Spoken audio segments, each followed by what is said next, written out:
Here's the mic. Hi everyone, how are you? Ashley Amudzai here with another amazing Thought Leader Thursday. I am so grateful and honored to have our friend Brian Melendez today. He is so amazing. I say that about a lot of people, but what I would say, if you're comfortable with this, I feel that he is such a king in our community. How he shows up, you're just noble. You are a noble person. Thank you. Truly. So thank you for being here today. And how did we first meet? It was through meditation. I believe so, yes. Did we connect online first? I think so. You know yes. what? I saw him in a lot of our circles. Hi, Grace. I see everyone popping on here. I saw you in one of our circles on social media, and I was like, I need to get to know this person because you are popping up everywhere. You're in the city, for the city, in the community, 100%. And I saw him leading these meditations, and I was like manifesting, I need to connect with this person, this like leader in our community and the amazing things that he is offering. And so thank you for coming on because we have an amazing message to share today. We've actually been talking for like 3 hours. We've been going for a while now, so we're like primed. We're ready to go. And I love it. Recap. It is. And we're going to shorten it for this video, but what I will say is sharing the space together for 3 hours, the conversation is endless. He has so many, it's just wisdom pouring from this human. So I'm really excited for you guys to hear from him today and then also connect with some of the resources that he has, which we are going to dive into. So, if you have any questions, feel free to drop them down below, and we will have all of his information posted below as well. Hashtag replay if you guys are watching the replay. And also, okay, let's get started. Brian, tell us a little bit about you. So, my name is Brian Melendez. For those of you who I don't know, how are you doing? So, my name is Brian Melendez. I'm a northern, southern Paiute, western Shoshone from Reno, Nevada. I live on the Hungry Valley Indian Reservation, which, if you're not familiar with the Reno area, it's probably 12, 15 miles, northeast as the crow flies from the city of Reno. So it's the second adaptation of the Reno Sparks Indian Colony Reservation. So my tribal community has two communities, actually. One centrally located right in the middle of the city in Reno, Nevada, and then the Hungry Valley Reservation. So the reservation in the middle of the city is where we grew up, and which is right off of 2nd Street, right in what used to be a really industrial part of the city. And there's an Indian reservation there. So if you ever come to Reno and you're driving around and you're like, what's going on over here? There's an Indian reservation right in the middle of the city. You probably drive by it all the time and have no knowledge that it's even there. The other part of our community is in Hungry Valley. And Hungry Valley now is close to 17,000 acres. So it's a really large expansive land base, and that's where our tribal community people live.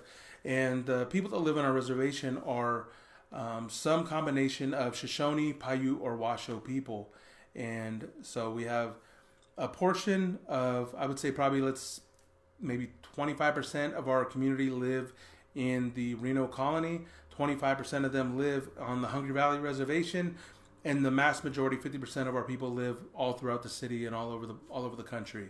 So we have a pretty big populace, and that's where I'm from. That's who I am. I love it. Please hold incoming call. I love it. And so let's talk about your business, Lucentree. Yes. Tell us a little bit about that. So Lucentree LLC came into play a little over a year ago, and it came into play because prior to doing the work that I was doing, what I'm doing now, I was working for the federal government. So I had a really high-profile position in Indian affairs, and I was doing a lot of government-to-government work. And I really liked my job. I really loved what I was doing. I had a giant office. I traveled all over the place. I had an office here in Reno. I had an office in Phoenix, Arizona. I was working all over the country and having a great budget, making a lot of money, doing really well. Had retirement, had every single thing I could do. I traveled everywhere, and it was great. I really liked the job. I thought it was interesting. Where I took a turn was in my mind as I'm looking out the window, thinking to myself, it's taking me my whole life to do the things in which I'm doing right now. And am I really contributing to humanity? Am I really contributing to the betterment of my people and just humans in general? And so I think that when I took that that type of dimension for myself and jumping into a different scope, I looked at it really practical, and I thought about it this way. I have enough skills and ability in my life as, just as a person, that wherever I go, I'm going to be okay. So I figured a human being only has so much time and days in their life to live. So I figured I better go do the thing in which I want to do right now, which is entirely outside of like my nature, because really up until that point, it was just like, I got to do what I have to do, and I got to take care of things. But at that particular point, as I was getting to that moment in my life, I said, I really need to go out into the world and do the thing in which I believe that I'm meant here to do, which is work with people, work with the communities, and be really free from any kind of any kind of holdup that I may imagine. And so by doing that, I left the government. I resigned over a year ago, and when I resigned, I started Lucentree LLC. Now, Lucentree LLC is a variation of thoughts and images and philosophies. I come from a tribal community, and in our culture, we have ceremonies, and some of our ceremonies have a lot to do with trees and have a lot to do with dancing and praying and ritual. And so Lucentree LLC is a combination of two different things. One, the idea of the word lucent, to be bright and to illuminate, and tree being the focal point. In our ceremonies, we utilize these trees as our understanding of the tree of life and tree of knowledge, Lucentree therefore being a bright tree. And that's where Lucentree came together, bringing those words together in that concept. And so that is how I started the business. So my business, Lucentree LLC, focuses on a couple components, one of which still doing a lot of the work in which I'm doing now. So now what I do is I do a lot of government-to-government consultation. So I still work with governments, tribal governments, city governments, local entities, communities. It doesn't have to be anything as formal as a government. It could be just a small community center. So I work with individuals to help them to create and develop communities in a really utopian sense, but not ethereal in a utopian sense that it's like unreachable, but really pragmatic, really simple. I work with the tribal governments, tribal leaders. I work with leaders in general to help them to understand what kind of capacity they need to have to create the communities in which we've all dreamed of, right? And how to make it real. How to take something from this mindset and then turn it into a tangible product. How to create policy, how to create legislation, how to create things. If you come from a community that doesn't have recycling, how do you create a recycling system in your community that has more to do with the principle of keeping the world clean and keeping our world and our resources sustainable from a real spiritual place? And I guess my kind of spirituality is really practical and pragmatic. And so I work with the communities like that to look at those projects. But every project that I do, whether it's working with communities or working entirely with individuals, has a lot to do with sustainability. It has a lot to do with personal accountability. And so I practice a lot of that in my business, and I work with the people that I want to work with. And the beauty of being an independent business owner now in the capacity in which I am is I get to work with who I want to work with. And if I don't want to work with you, then I have to work with you. Just like governments or anybody else. Like, if the energy doesn't work right and it doesn't feel right, then we don't have to do this. If it feels amazing, then we'll do this. So I love that idea, and I love the free range, because now I'm not tethered to any particular set of rules or regulations. I really have a lot of free range to help a lot of people, and I do. I love that so much. And a lot of the people that we have featured on Thought Leader Thursday, they are thought leaders in our community and around the world, but they work primarily one-on-one with people.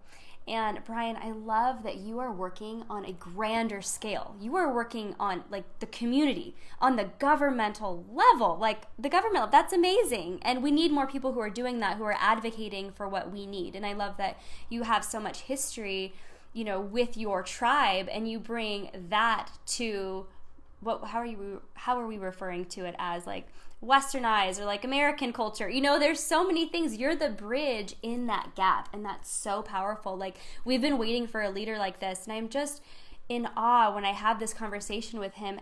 Everything that you say, I'm like, oh my gosh, yes. Like, I've been searching for this information. You're the voice to deliver it. So let's talk about, on that note, delivering amazing, profound messages. Let's talk about your podcast, coffee with an Indian. Yes, let's do that. That sounds like a great idea. So, for all you podcast heads out there, the people who like to listen to podcasts, or even if you don't listen to podcasts, let me start with that. Let me start with if you're a person who's not listening to podcasts, you're missing out on a whole different world of understanding. Especially if you lack the ability and certain kind of free time that a lot of us do to read books. So if we're struggling to find time to read books, sometimes we're always we're mobile and we're moving around a lot. I listen to a podcast religiously, so I'm listening to podcasts nonstop because I want to learn things, and so I'm always learning certain things from people's experiences. And so I created a podcast about a year ago when I started Lucentree LLC. I started a podcast, and I jumped into podcasting not because I knew what I was doing, but because I didn't know what I was doing, right? So I created a podcast in a format, telling a narrative and a story in a really tribal kind of sense that I wanted to convey to the world, not only for tribal people, but to the world, to create these little moments of continuity and similarity for all people. So that way, whoever listened to the podcast would be able to understand and adapt information in which I'm telling in a human experience. So I wanted to create something that was very tribal, and it was very dear to me. It was very personal about myself, and give it away to the people. So I created Coffee with an Indian.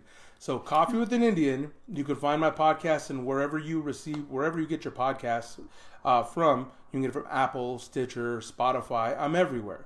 So you can find Coffee with an Indian everywhere. And when you listen to Coffee with an Indian, what you're going to find is that I'm telling a story. And I'm telling a story of family, of community, of my life story. And the reason why that's important is because I'm not trying to talk about something that I don't understand. I'm trying to talk about a life in a world and a culture, whether that be, family dynamics or death or divorce or suicide or drug addiction or ceremony and ritual and spirituality or governance or whatever that capacity is. I'm trying to do it from a place that is very real and tangible and relatable to human beings. And so if I'm going to critique anything in my podcast, it's going to be myself. So I critique myself a lot. So I'm looking at my understanding or lack of understanding as a life experience. And I'm hoping that could be something that maybe, other people will take on to. And I believe that they do. So as of last month, I had roughly like 8,000 downloads last month. That's huge. Which is pretty nice for a first year podcast. The podcast has done really well. I know the University of Nevada, Reno, in their humanities programs and some of their classes have taken up the podcast. So now undergraduate students listen to the podcast. They write essays and reviews on the podcast. It's made it to the university level. And then a couple months ago, I did a meditation for a director of the Smithsonian and his wife. They came here from DC to do the meditation, and we were getting to talk. And that's so cool. Working on a future project at the Smithsonian where they're going to do a build out entirely based on Great Basin tribes, and Coffee with an Indian and Makuha meditation that I do will more than likely end up in the Smithsonian as an exhibit. That is so amazing. And I mean, just starting with the amount of downloads that you have and the reach and the impact, you don't get that far unless you have an incredibly powerful and profound message. Like, this really, really is life-changing. And as I had mentioned, we've been talking for 3 hours. I moved so much energy. I laughed really hard. I cried, and I was like, where is this coming from? He's like, it's okay, let's do this. Like, I am so grateful and honored to be able to sit next to you and share space with you. Well, thank you. Me too. Likewise. Yeah, and to be, now you're sharing this information in a podcast and at a university level. That's a really big deal, you guys. So the links below, definitely connect there. You're going to want to check out the podcast. And I don't want to spill the secret, but he may be working on a book.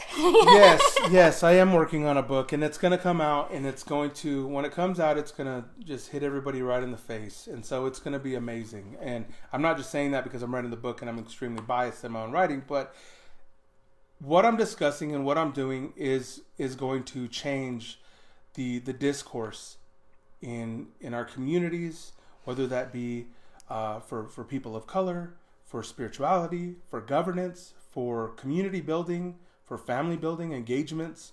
There's a lot of aspects of this book that I intuitively and intentionally put together specifically to create conversations that are very hard for us to have, and conversations that we need to have, crucial conversations. And so that's what I'm doing. So it's really close. I'm actually wrapping up my final chapter of the book. I'm working to get this thing out as fast as I can. And when the book comes out, you will be able to find it because it is called Coffee with an Indian. So if you listen to the podcast, you're going to get a sneak preview into each of the chapters. And if you want even more in depth, there is another genius podcast called... There is Coffee with an Indian Black. So please listen to the podcast. I promise you won't be disappointed. And if you are, I'm glad I disappointed you, because at least you listened to it.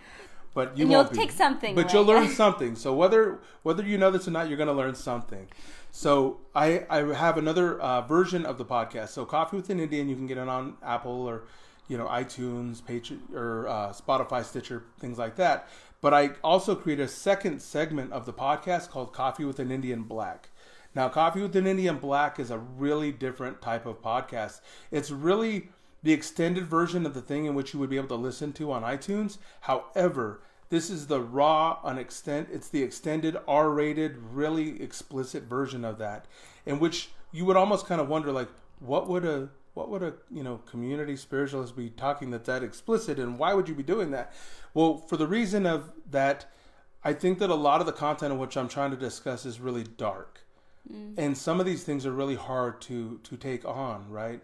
There's a lot of content and a lot of subject matter that is really difficult for us to take on without rejecting outright.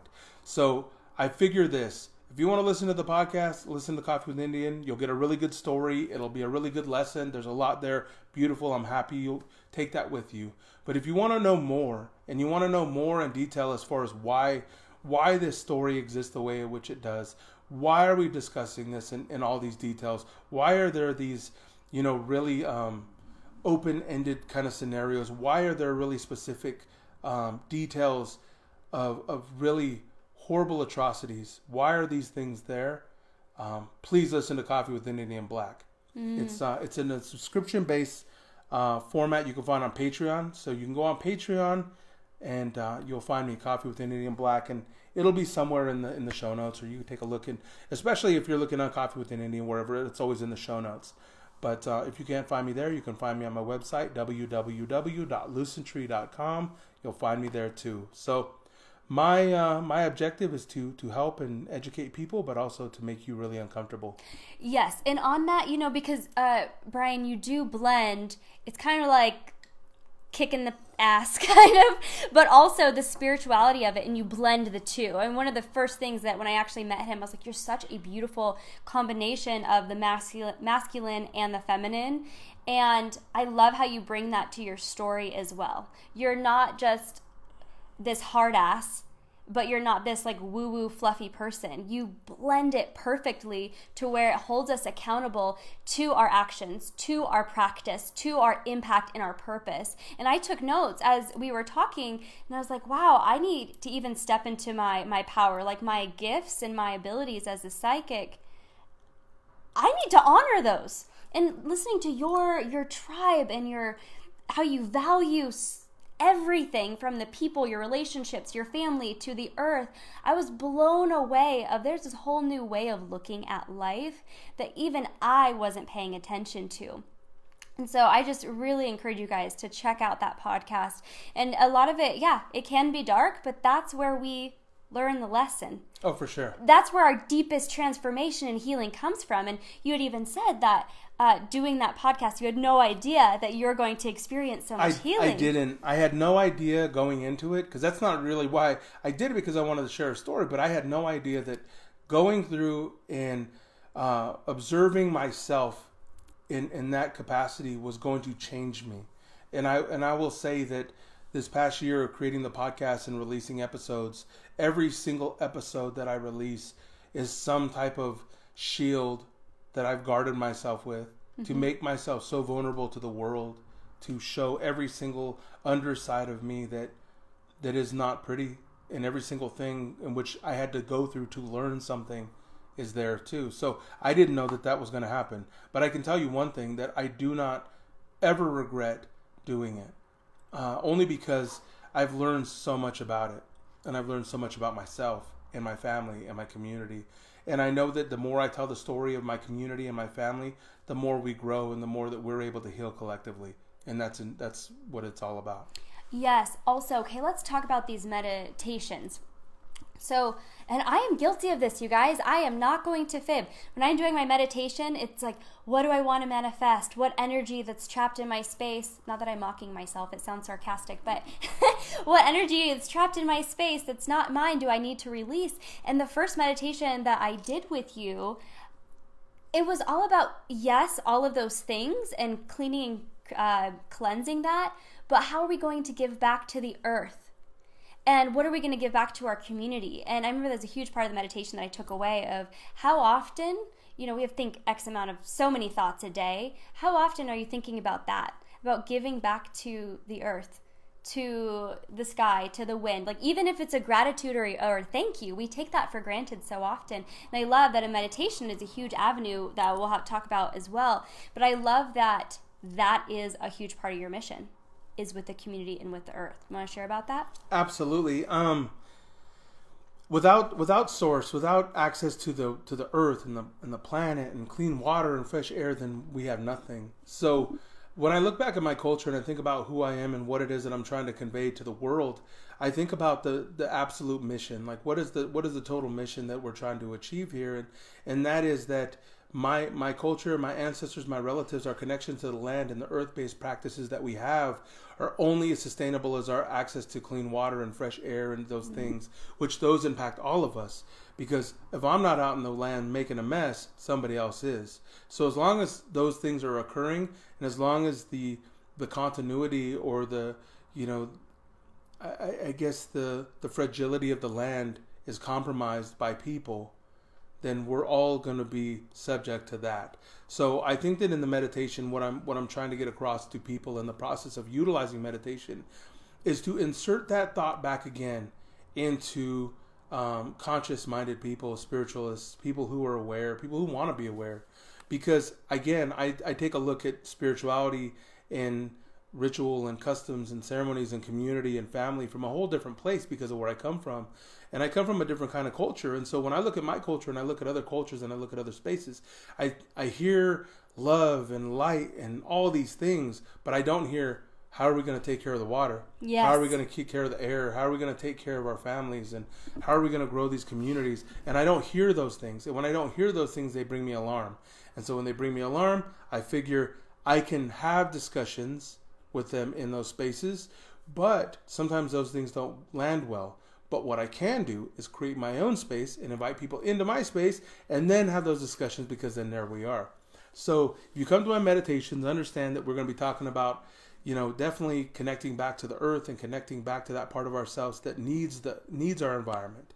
And then more importantly, you're going to get a really good lesson in the reason why it's important to be a good relative to the land and to our families and to whoever's in our circle, but mostly why we have a great responsibility to care for the earth. So that's what I use my platform for. I love that so much, and it's a beautiful reminder. So thank you for inspiring me in that way. But what can you do today? What action step can you take today to give back to your earth? What action step can you do? Even if it's just like, again, gratitude, but even a meditation. What are some other ways that you give back to the earth aside from gratitude? So I think as far as the meditation and giving back to the earth, again, it's also working with communities. So it's people. So working with people and creating bridges and opportunities, right? So I think a lot of times it's working with people that are outside the scope of our own circles to get a better idea of what the world actually looks like. And I think that in order to do that, we have to have more biodiversity in the spaces in which we occupy. So if we're only communicating with people within our circles, then we only have the ideas and attitudes or ideologies that are floating within our circles. But we need to have better diversity in all of that. So if we don't have enough diversity in our minds and our hearts and our spirits and the way we eat our food, then we're gonna stagnate and we're gonna have problems. And so in order to do that, we have to create opportunities. And so in that that also opens up the ability to do more for the earth in that regard. I'll give you an example. You know, in our communities, we have people that come out, and sometimes in our homes and our families, we open the door and say, who wants to come help us plant food? Who wants to help us garden? Who wants to help us cut wood? Who wants to help us? Who wants to be on the land with us? And that's a different type of way of looking at the world. Mm-hmm. And in our language and our culture, we have a word in which we identify ourselves. In our language, we use a word, it's called numa. Numa. In our language, it means, like a literal translation of the word means to be a human being, right? To live on the land in a certain way. It's our relationship with our land, our relationship with spirit. But numa, when we say numa, like the human being, it doesn't always necessarily mean just me and my tribe. It means anybody else in the world who's a human who wants to be that kind of connectivity and that kind of connector to the land. So it's the way in which you live on the world and the earth that makes you a numa. So, I mean, I guess it's how you want to look at yourself as a human being. So that's the kind of work that we're doing. And so the mission statement of my business, Lucentree LLC, is leaving the world better than the way we found it. Yeah. And that makes the way in which we think about our responsibility and roles philosophically more to do with what we do as an individual, less complaining about what other people did, and more action oriented, projects and programs, so that way we can actually create tangible results from the things we do. I love that. So beautiful. I mean, thank you so much for doing what you're doing, because the world needs more of this. And so if you're looking to participate in one of these meditations, because that's one of the first ways to be able to access this, yes. Would you like to share about the different opportunities, how they can connect with us? Yes, so we do a lot of meditation. So if you ever find yourself in the Reno area, we're doing meditations all the time. So I work in venues everywhere. So I'm at the Reno Buddhist Center. I'm at different studios all over the city. If you can do that, fine. If you cannot do that, and that's not something that you're able to do, you could be anywhere in the world. And I run virtual meditations on Saturday mornings. So I do virtual meditations, and I'll do meditations with people in Germany and people all over the world, and people who want to meditate and have and use their time that way. So when we're doing meditations, wherever you are in the world, if you have internet connection, or even if you don't have an internet connection and you just have a telephone and you want to call in on that line, you can verbally and physically see us meditating and being with us right then and there in your own space to get the type of wellness that you need. So I'm doing that all the time. So I'm utilizing technology to the best of my abilities to connect with people all over the world to make an impact. So good. I love it. Is there anything... Testimonies is kind of what's coming to mind. Is there anything you'd like to share? Like, what are people saying about the work that you are doing, whether it's the podcast or the meditation? What are some of the results that people are getting? So the first thing I would say about the podcast, I think the results that I receive in the podcast is one that I come from a really tribal place, and I can't emphasize that enough, that the life in the world and the way in which I see the world and understand the world comes from my experience in my reservation and my people, and with that carrying, all the knowledge and all the, experiences that have happened to us in that journey. So when I look at that, and when I go out into the world and I'm working with other people in the city, and I work with lots of people, and I look at the different cultural differences, and I look at all the impacts in which they are making in the world and the way in which they function, all I can do is relate to myself and my ability and my knowledge from my culture in experiences and exchanges with theirs. And so when I look at those things and I talk to them and they listen to the podcast, people are able to listen to the podcast and then come back later and say to me, wow, I had no idea that was what you guys were going through. I had no idea that's what your children were going through. I had no idea that historically that's what happened to your communities.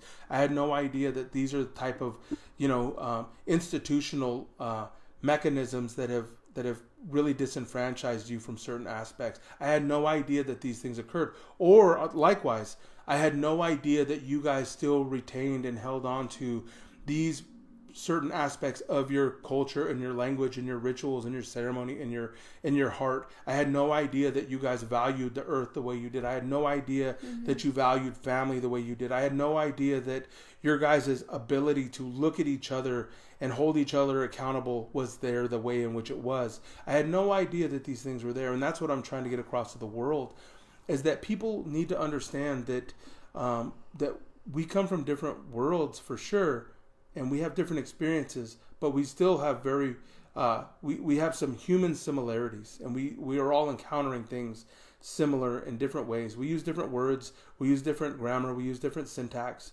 and different semantics, but there's a lot of similarities there, and that's what I'm trying to get by to people. So when people listen to it, people come back later and say to me, I really needed to hear this because I didn't understand that was what I was going through in my life.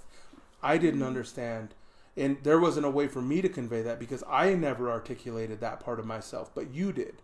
So by listening to it, it allows me to articulate parts of me back to the people that need to hear it the most. I've had people come back to me and say, this is how I felt about my experience with suicide, and I've never been able to convey it this way. So what I do now is I turn the podcast over to people in my life, and I have them listen to it so that way they'll understand how I feel.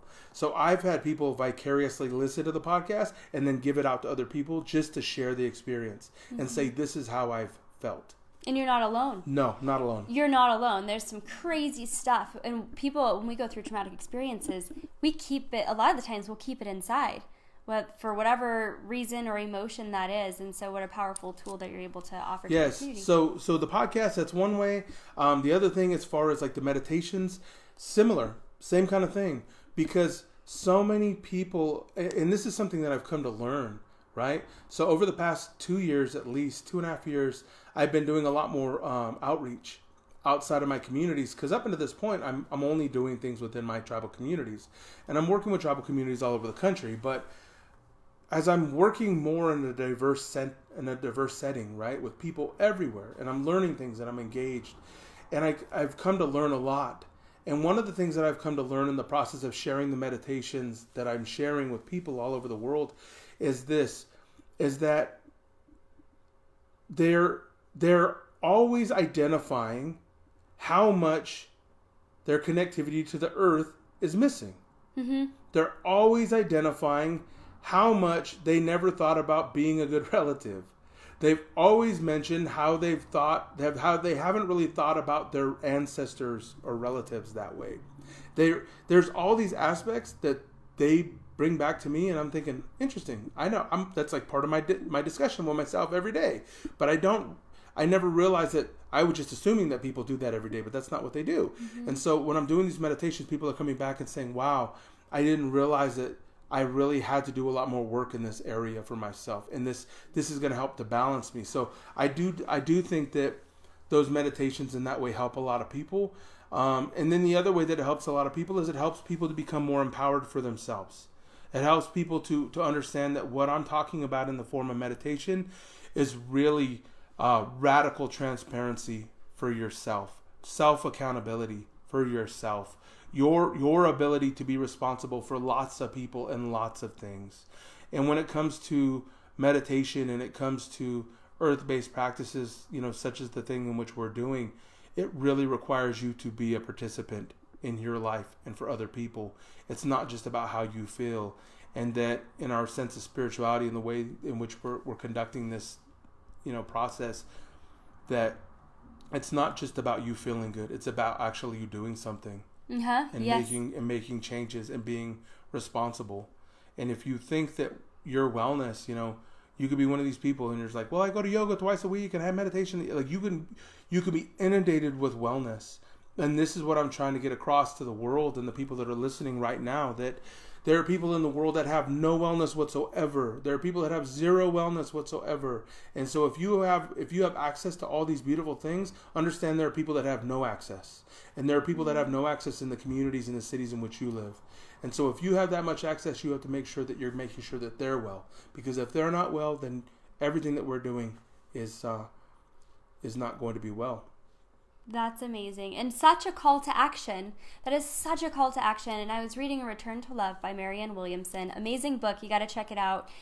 I can drop that link below as well. And she talks about how if we feel guilty about that flood, and man, that's so painful, or this people that are wasting away because they don't have food, will feel sad and guilty and upset. But the people who are feeling those emotions are the ones who aren't doing anything about it. You have to take action. you have to take action, even if that is a prayer or a meditation or it's donating or whatever that looks like. We were both talking about. I sat with Marianne Williamson like last month I got to hang out with her for about 2 hours, and magic. And then we're having another conversation. Actually, really interesting fact about Marianne was besides her being a really awesome human being. So we're actually going to be in a conversation with Marianne Williamson in a Skype or a Zoom meeting from our community in maybe another week or so. Oh, right. And we're going to be going over exclusively just on how to go about implementing certain aspects of wellness for tribal communities at the federal level. How does the federal government implement better practices to create more wellness for tribes and tribal communities, and some of those ways to rectify some of the past traumatic hurts. So we're having those discussions right now. That's amazing. Okay, let's just talk about that for a minute. I bring these really powerful people onto our show, and you're basically setting up a meeting with our future president. So I think that is great. One of the most phenomenal authors in our time as well. It's a huge testimony to you. So we're looking at government, and again, this is what I'm talking about in my business, Lucentree LLC, is in the process of working with governments to have this process. So utilizing the skill sets and the ways in which we're understanding governments and capacity and strategic planning, and then looking at it from a real spiritual aspect, and how do you integrate spiritual processes and wellness and understanding into your government. This is what Marianne Williams is doing. This is what we're doing. This is how we're looking at our future. So our future, our governance, and our future without wellness is not a government. Right. I love it so much. And so much more content, so many more amazing conversations. We were talking about, we've got to teach some classes on this. Yes. Even cultural appropriation, which is something, because you have knowledge, I have questions. We'd love to know your guys' questions as well, and I look forward to doing some classes in this group for you guys. But until then, what is the best way for people to get connected with you? So I'm all over social media, so I'm everywhere. So you can find me on Instagram, Facebook. I have Facebook page. We use Snapchat, Twitter, everything. So you can find me everywhere on social media under @Lucentree. So that's all you're going to do. So you'll go to @Lucentree, LUCENTREE. Perfect. And if they wanted to contact you directly, then the best way... way... So you can contact me directly. The best way you can get a hold of me, send me an email, bb@lucentree.com. You can get a hold of me then. Again, it's bb@lucentree.com. What's BB? So my name is Brian, right? My name is Brian. But as I was a little boy, my family name for my family, everyone called me Bri. That was what my family called me. And so as I got older, there was all kinds of variations of that. So Brian, Bri, BB, that's how I got there. Oh, I love it. Okay, I saw that. You'll see it on his description too. And I was like, what's baby? What is that? Well, I have one more question for you. Yes, please. Actually, I have two. Okay. What is your top tip? Since this group is about elevating from mediocre to magical, what is your top tip for enhancing people's life from mediocre to magical? So my top tip for people right now is to, it's kind of twofold. One, don't make excuses. Oh, yeah. So no excuses. Nobody wants to hear your excuses. And as far as you understand that, you'll be good. And the other part of that no excuses is that nobody owes you anything. So as long as you understand that you're not entitled to anything, and the more entitlements you can get rid of right away, the better you will be at being a human being for other people. So no excuses. If it happens, and just be honest with it. So as far as that, it's like when we start making stories, we start creating stories, we start telling ourselves things that are maybe not true in certain aspects and true in other. So we don't want to confuse yourself. So try not to confuse yourself by making up stories about a world that may not be what it is. So, when you're honest about where you are and what you're going to do, if you don't want to do something, just say you don't want to do something. Mm-hmm. If you want to feel a certain way, say you feel a certain way. That's my advice to you to transition. Yes, for sure. Your spiritual integrity, what your principle, what your ethic is in your practice is going to come down to that. Would you mind sharing your dream and what came to you about I'll give you everything, but you will have nothing, and the idea of that? Would you mind sharing that? No, for sure. Profound. No, for sure. Probably about 10, 15 years ago, maybe longer than that now, I had a dream, and in our culture, and for me and for my family, for me as an individual, I get my messages in dream. Like dreams are very powerful for me in my life. That's what I do. So that's what I do. I dream every day. I have dreams. Like this is how I figure it out. It's how I figure out the world. Like listen to my dreams, figure it out. So all those years ago, I had this dream. It was really prolific, and the dream was really, really simple, but it meant a lot.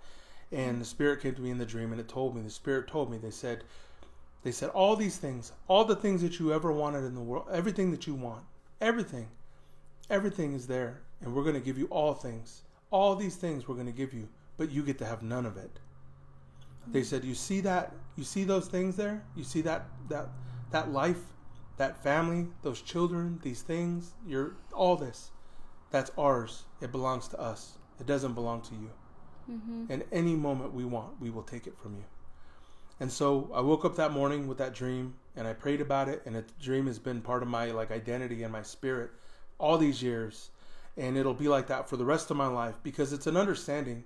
And the dream told me something about myself. One of which that all of the work in which I do is for a purpose and a cause, which is for community and family and spirit and that development. And as long as I'm doing the best I can to provide a balance for the world and helping people and being of service, then I will do my job. But the moment I go against, spirit, the moment I go against that and believe that it's entirely just me doing the job is the moment that spirit says, wait a minute, little boy, this is not what this is. You are only able to do the things in which you do in this world because we allow these things to happen. So that is, I think, the difference between the way in which I understand the world and the way in which I understand energy and spirit and community because of my feeling about that. So that is the way in which I'm looking at it, and that is the way in which I convey it back to you. So if you happen to be one of these people out there and you want to have an entirely different understanding of your community, or if you want to look at something entirely different, and you need a little help with that, I would love to help you. So just reach out and let's work.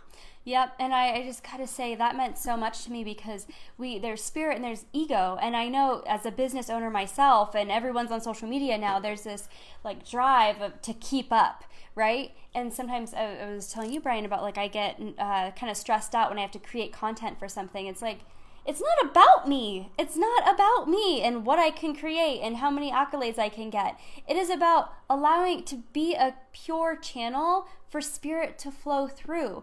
And they have a little bit of a when people say, oh, I'm a healer. And it's you're a channel for spirit to come through. It's not us that's doing the work. Oh, I can heal you. I can this. No, that's not what it is.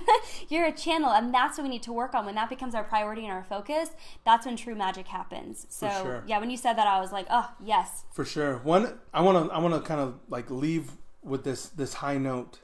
And over the past couple of years, my family and community and our spiritual centers, we've been taught this message. And this is something that we do. So we have this collective prayer as our family and community comes together. It's a collective mantra, a prayer, and everything in which we're doing. And it's really, really simple. And I want to give this to you right now. It's basically, grandfather, grandmother, creator, makers of all things. Let the people that need to find us. And the people that don't need to find us, don't ever let them find us. I love that. I remember the first time I heard it, I was like, ooh, that's so good. And so we say this as families and as people to generate that idea and the concept that we want beautiful things to find us, and we're preparing ourselves for it. We're setting up for that. And there's things in the world that they're just not going to find us. Just like there's relationships and things that we just don't need to be having. Mm-hmm. Things that we don't need in our life anymore, we'll just get rid of those things. Things that we do need, we'll make ourselves open up in our hearts and our minds for those things, and allow spirit to bring us those people that need to find us. So if you need to find me, for example, then you will find me, right? Ooh, that's what it's supposed to be, then that'll be what it is. If I'm supposed to find you, then I'm going to find you too, because I'm in the business of making relatives. So if you're looking for that and we're supposed to find each other, it'll happen. Mic drop. That is so amazing, and what a beautiful way to wrap up this entire interview. I'm almost speechless. I'm you were so awesome. I'm so glad we got to snag it for this interview. So we love you guys so much. Thank you for tuning in, and we look forward to talking with you soon. Thank you so much. Love you. Bye. Bye.